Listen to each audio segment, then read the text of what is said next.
Take a few moments this morning to be here at Midfield, and I want to talk a little bit about that. So I'd particularly like to welcome Joanne and Leonard Glenn and their sons, Chris and Darren, who are here this morning. This facility, this field itself, I've said this a number of times, so there are people who are tired of hearing me say it. It's more than we could have hoped for when we began the planning. The field house, the spaces for athletes and spectators, all of it amounts to not just a renovation, but really a transformation of this facility. And that may be because this field has been underway for over 30 years, since the purchase of the land in the mid-1980s, made possible by a very generous gift from Ann Muenster to honor the memory of her late husband, Helmut Muenster. Their two daughters, Karen and Lorelei, graduated from MKA, and Ann served as a trustee at MKA for many years, as well as being a benefactor every year for our school. The idea that this field could be a focal point for more than athletics emerged from the loss of a beloved student, alumnus, friend, and son, Everett Glenn, class of 11. 2.5 years ago, Jeff Brannigan and I stood on this field with another MKA family who, like Ann Muenster, chose to make a gift that was about remembering a truly special and exceptional member of our community, and about providing generations of MKA students with an exceptional athletic facility. That gift, their gift, is the cornerstone of all the generosity that made this entire athletic facility possible. I believe the gift in honor of Everett also set an example that this would not just be a field, but a place where MKA would choose to celebrate who we've been, who we are, and who we will be. A place where our best selves as athletes and coaches and as stewards providing for the school's future while honoring its past. It is deeply moving to see the names in memoriam engraved in the walkways around the field house. People who shaped the school, such as trustees Martin Sorger, Richard Hatzenbuehler, Austin Keenan, those who did the work of teaching, of coaching, and caring for MKA, people such as Bob Hemeter, John Rabke, Noel Clank, Al Rios, Delia Sunshine, Joe Christ, and Terry Greer. And students who attended and graduated from MKA, students such as David Jones, Willie Weiss, class of 74, Jimmy Ames, class of 76, Solomon Johnson, class of 87, Caitlin Lehman, class of 01, Everett Glenn, class of 11, and Indigo Brooks, class of 2012. We chose to begin our day here at Midfield to dedicate the Everett L. Glenn Spectators Terrace in recognition of the gifts in Everett's name. The shape and view of this terrace embraces the whole field and everyone on it, our athletes, our opponents, our spectators, and our friends.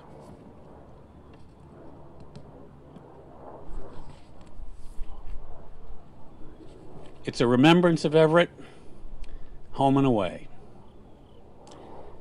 Now I'd like to introduce Carrie Verone, upper school faculty member and coach, who has a few words to say in memory of Everett. Thank you, Tom. Good morning. It is such an honor to be a part of this dedication ceremony for the Everett L. Glenn Fan Terrace. In particular, I'm grateful for this opportunity to share just a few thoughts as we gather to celebrate Everett's short but impactful life. As much as Everett was a gifted fencer, and he was very, very talented, and an important member of the lacrosse team, what he really loved was the principle of fair play and the spirit of honest competition. Even our annual just for fun inter-squad Valentine's Day fencing tournament was a big deal for Everett, as he challenged everyone around him to a duel. It didn't matter what weapon they were fencing, foil, epee, saber, it didn't matter. He enjoyed the challenge, and these cross-weapon bouts between Everett and his teammates provided some of my favorite photographs and memories of MK fencing. But as much as Everett loved the thrill of competition, even more important to him were good sportsmanship and fair conduct. And certainly these qualities were most apparent at the 2011 State Prep Championships, when towards the end of a playoff bout, Everett's honesty over a contested touch cost him a point, but earned him the respect of his teammates, opponents, the coaches, even the tournament directors. But for Everett, this was not a unique occurrence. Instead, every day was an opportunity to compete fairly and with grace, to wear the MKA green and blue, and we all know how much he loved wearing his MK fencing sweater, to lead his beloved team in our ritual cheer, and to support every single athlete, artist, and student at school. Ultimately, Everett's lasting legacy will not simply be as a member of the fencing or lacrosse teams, but rather as MKA's #1 fan and cheerleader. How fitting that current and future fans here at Muenster Field will have his memory to serve as a reminder of what MK athletics is all about. Thank you.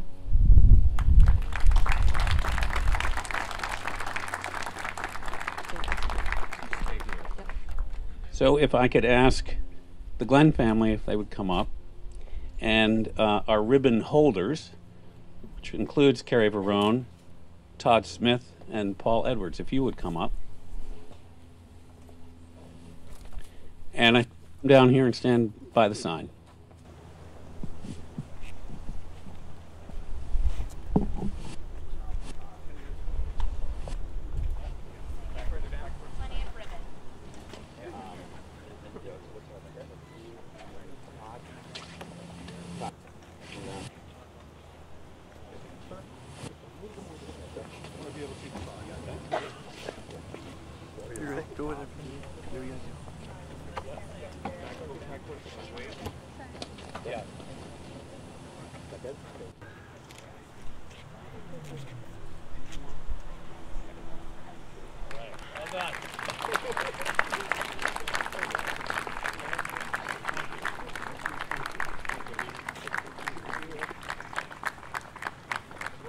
All right, let's head to the south end of the field for the dedication. Stay on the field.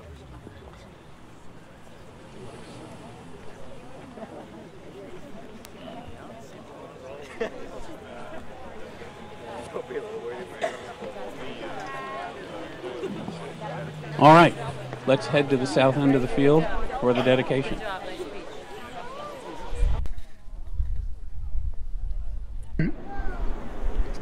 Welcome again this morning to this wonderful, wonderful facility. I'm Michael Johnson. I'm president of the Board of Trustees. Where I grew up, we had something called a greased pig contest. And that was something where you put usually kids into a field which was more like a pit, and it was full of mud, and they literally put grease onto a pig, and they ran around and you had to capture it and bring it back. Now, we never had that particular event here at this facility, but there were many times that I came to this facility that it felt like that's what it was designed for. People remember the mud pit of the springtime lacrosse games.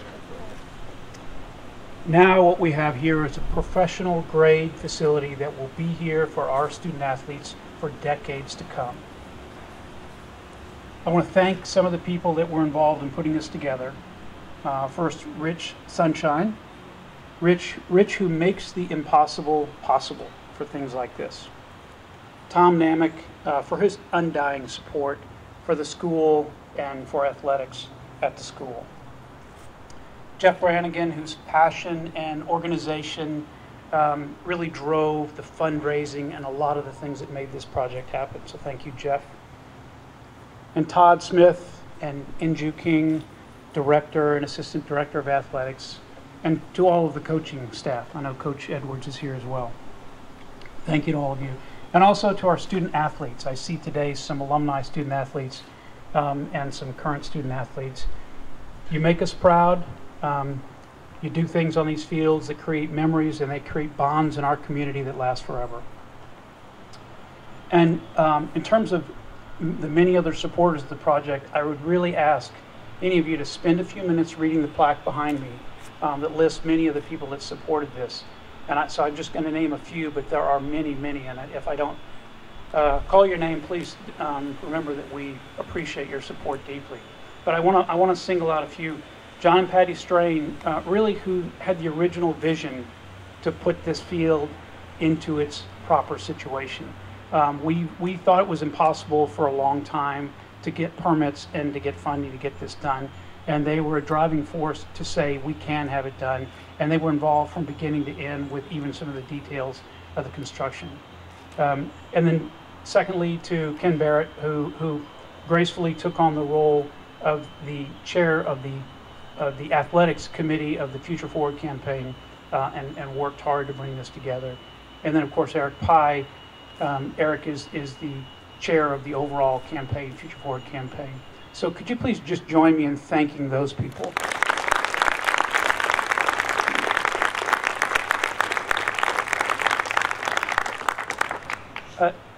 And now for the dedication. I also want to thank Tom for the wonderful words and Carrie for the wonderful words we spoke at the prior dedication. Very heartfelt. We are a community of learners. We care about the academic prowess of the people that go through MKA. We also care deeply about the character of our graduates. Places like this amazing field, this amazing facility, these are places where character is built. Places like this are where our students learn compassion, companionship, they learn discipline and the value of hard work. Here, our student athletes learn the true value of teamwork in a literal and visceral and unforgettable way. Here, they learn how to become champions and how to wear that with grace. And they learn how to accept defeat with dignity and with resolve. Here, they form the bonds of lifelong friendships. Here, they learn confidence, the kind of confidence that will carry them through their lives. Many people know I grew up in Texas, so with apologies to the Giants fans here today, I quote the great sports hero Roger Staubach, who said, "Confidence doesn't come out of nowhere. It's the result of something. Hours and days and weeks and years of constant work and dedication."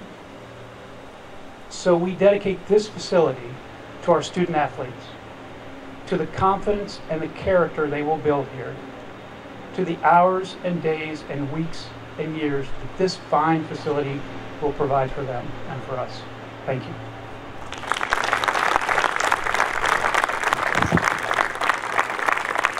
And now it's my great pleasure to introduce Todd Smith, Director of Athletics, who's also going to say a few words. Thank you.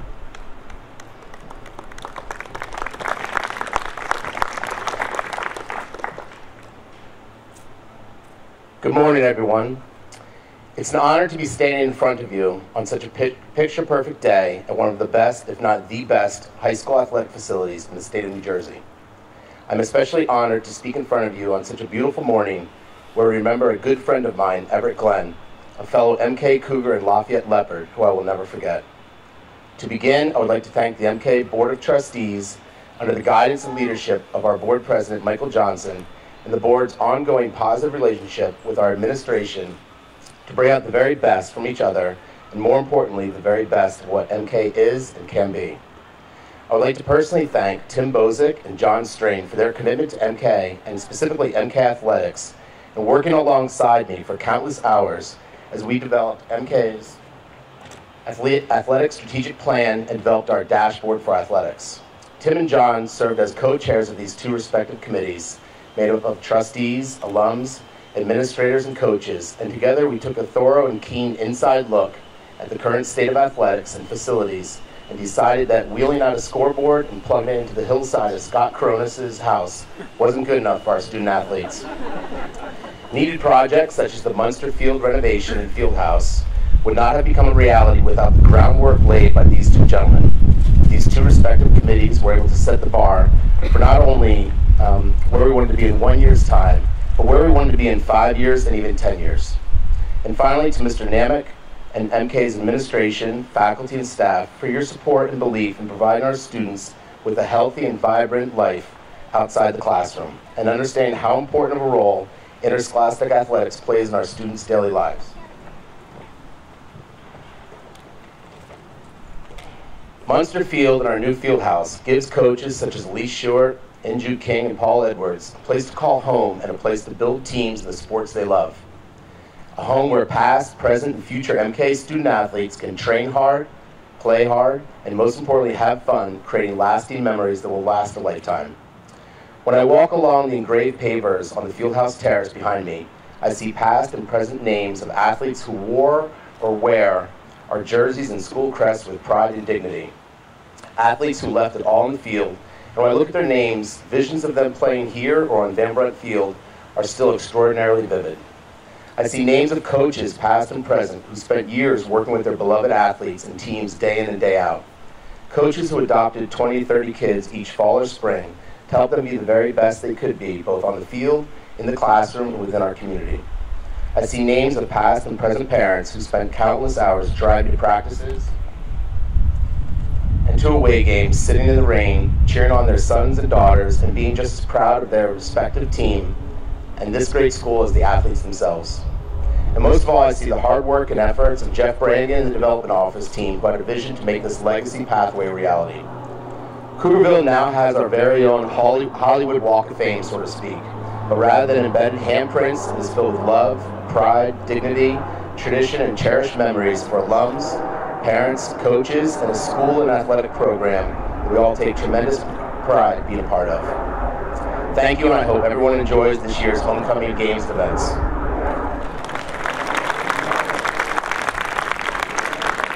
At this time, we'll do the ribbon cutting here.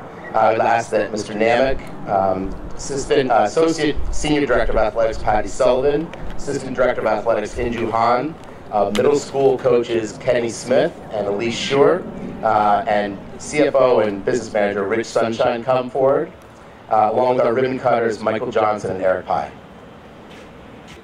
Count of three. 1, 2, 3.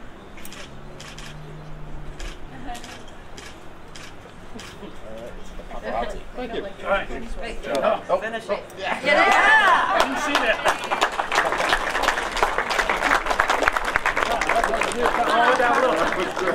So when we